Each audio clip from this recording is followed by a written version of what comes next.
ডাকসুর ভিপি পদে জয়ী সাদিক কায়েম, জিএস ফরহাদ কারচুপির অভিযোগে ফলাফল প্রত্যাখ্যান আবিদের, বর্জন করলেন উমামাও। দেখছিলেন ক্রাউন সিমেন্ট সংবাদ শিরোনাম, এবার বিস্তারিত। ঢাকা বিশ্ববিদ্যালয় কেন্দ্রীয় ছাত্র সংসদ ডাকসু নির্বাচনে ভিপি, জিএস, এজিএস পদে ছাত্র শিবিরের প্রার্থীদের জয় জয়কার দেখা গেছে। ডাকসুর ভিপি পদে জয়ী হয়েছেন সাদিক কায়েম, জিএস পদে SM ফরহাদ, এজিএস পদে জিতেছেন ছাত্র শিবিরের মহিউদ্দিন খান। প্রাপ্ত ফলাফল অনুযায়ী ছাত্র শিবিরের ভিপি প্রার্থী সাদিক কায়েম সর্বমোট 14,042 ভোট পেয়েছেন। তার নিকটতম প্রতিদ্বন্দ্বী ছাত্রদল সমর্থিত ভিপি প্রার্থী মোহাম্মদ আবিদুল ইসলাম খান পেয়েছেন 5,658 ভোট। ভোট গণনা শেষে রাতেই 8টি ভোট কেন্দ্রের মাধ্যমে বিভিন্ন হলের ফলাফল ঘোষণা শুরু হয়। সিনেটে ভবন থেকে কিছুক্ষণ আগে নির্বাচনের আনুষ্ঠানিক ফলাফল ঘোষণা করা হয়। ফাহাদ আব্দুল্লাহ সহ সাধারণ সম্পাদক, প্রাপ্ত vote 82। Ballot number 13 Mahiuddin Abid সহ সাধারণ সম্পাদক, প্রাপ্ত ভোটের সংখ্যা 253। ব্যালট নাম্বার 14 মোহাম্মদ মহিউদ্দিন খান সহ সাধারণ সম্পাদক, প্রাপ্ত ভোটের সংখ্যা 11,772 ভোট।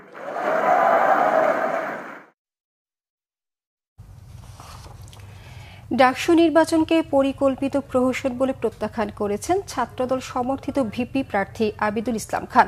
আর ভোট বর্জনের সাথে সাথে ছাত্র শিবিরের বেইমানি ইতিহাসে লেখা থাকবে বলে মন্তব্য করেছেন স্বতন্ত্র শিক্ষার্থী ঐক্য প্যানেলের ভিপি প্রার্থী উমামা ফাতেমা।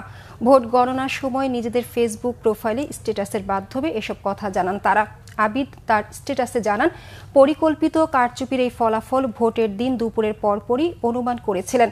প্রহসনের এই নির্বাচন প্রত্যাখ্যান করেন ছাত্রদল সমর্থিত ভিপি প্রার্থী। এদিকে আরেক ভিপি প্রার্থী উমামা তার স্ট্যাটাসে বলেন, অভিনব পন্থায় নির্বাচন কারচুপি হয়েছে, বাংলাদেশের ইতিহাসের কালো রাত হয়ে থাকবে। এর আগে ফেসবুকে দেয়া আরেক পোস্টে উমামা জানান, 5 আগস্টের পরে জাতিকে লজ্জা উপহার দিল ঢাকা বিশ্ববিদ্যালয় প্রশাসন।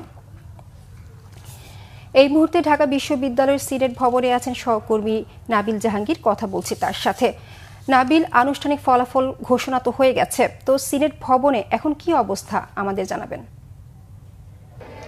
যেমনটা জানেন যে আসলে ডাকসুর যে চূড়ান্ত ফলাফল সেখানে কিন্তু আমরা দেখেছি যে শিবির মনোনীত যে প্যানেলের প্রার্থীরা রয়েছেন ভিপি, জিএস, এজিএস সহ অধিকাংশ পদে কিন্তু তারাই আসলে বিজয়ী হয়েছেন। এবং শুধু ডাকসুতে নয়, হল সংসদ নির্বাচনের যে ফলাফল সেখানেও কিন্তু আমরা দেখেছি যে শিবির মনোনীত যারা প্রার্থী রয়েছেন তারাই কিন্তু আসলে জয়লাভ করেছেন। তবে আপনি যেমনটা জানেন যে ছাত্রদলের যারা প্রার্থী রয়েছেন তারা কিন্তু ভিপি প্রার্থী আবিদুল ইসলাম খান তিনি কিন্তু ইতিমধ্যেই এই নির্বাচনের যে ফলাফল সেটি তিনি বর্জন করেছেন।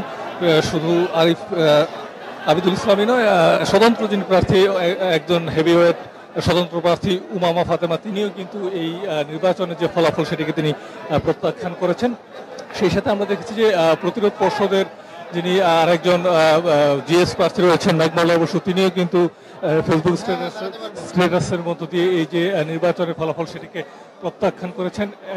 এখন এই মুহূর্তে শিবির মনোনীত প্যানেলের যারা আসলে ডাকসুর নতুন যারা ভিপি এবং জিএস তারা কিন্তু তাদের প্রতিক্রিয়া জানাবেন। তারা ইতিমধ্যে এখানে চলে এসেছেন এবং গণমাধ্যমের কাছে তারা তাদের প্রতিক্রিয়া জানাবেন। আমরা নিশ্চয়ই কিছুক্ষণের মধ্যেই জানতে পারবো যে নব নির্বাচিত ভিপি এবং জিএস তারা কি বলছেন। এই ছিল এখানকার সবশেষ খবর। নাবিল, ধন্যবাদ আপনাকে। এই ছিল এখনকার মতো, পরের সংবাদ বেলা 11টায়। এছাড়া বাংলাভিশন সংবাদ ও সংবাদ সংশ্লিষ্ট অনুষ্ঠান দেখতে ভিজিট করুন www.bbnews24.com ও facebook.com/bangladesh news এবং সাবস্ক্রাইব করুন youtube.com/bangladeshnews। ধন্যবাদ সবাইকে।